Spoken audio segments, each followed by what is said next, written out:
بسم الله الرحمن الرحيم. السلام عليكم ورحمة الله وبركاته. النهاردة هوضح لكم ازاي تعمل كونفينج لبرنامج الحاقن يبقى خاص بيك. هتفتح طبعا اول حاجة البرنامج، لازم يكون عندك اخر نسخة الحاقن. تمام.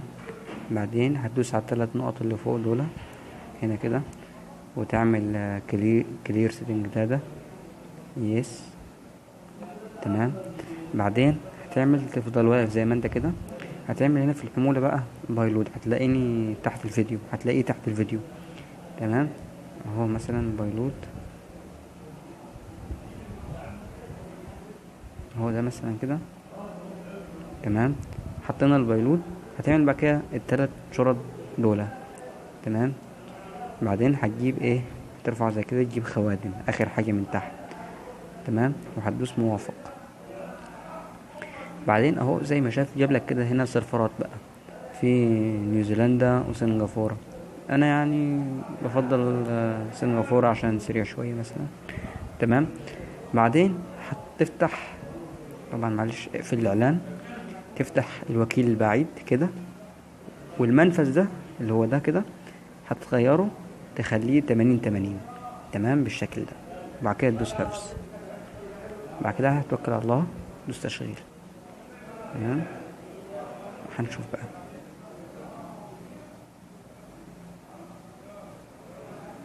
طبعا هو بياخد وقت قبل ما يتصل.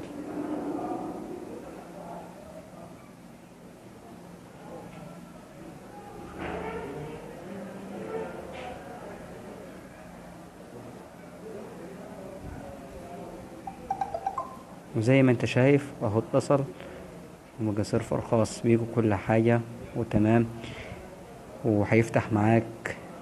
ده احسن من انت تخش تجيب كونفينجات تبقى بطيئة وكده. طب تمام. لو عايز تحفظه بقى في شكل الكونفينج وتبعته لحد، هتعمل ايه؟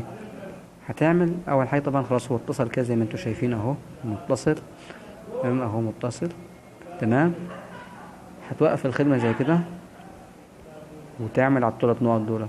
بعد كده تهيئة. بعد كده اللي هي تحت استيراد ملف، وهتعمل ايه؟ لوك كونفينج. تمام. لوك كونفينج اللي هي دي كده. تمام. بعدين هتكتب مثلا اسمه زي ما يكون عايزه، مثلا وليكن الكلحي. تمام. وبعدين هنا الوصف مثلا.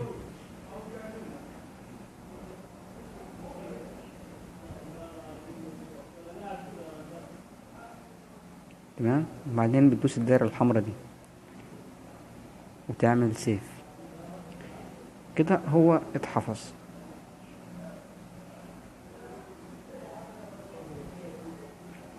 اهو بيقول في غلطة في النيم، معلش.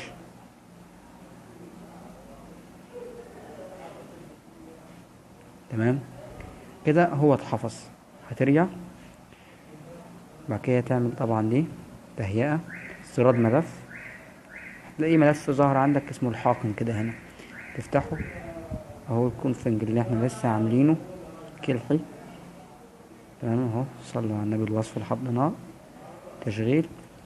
تصبر طبعا مش وقت طويل وهيتصل ان شاء الله.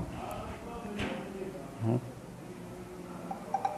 زي ما انت شايف اتصل.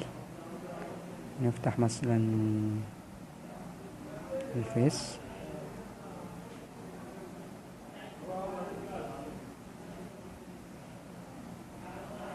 وهو فتح زي ما شايفين كل حاجة.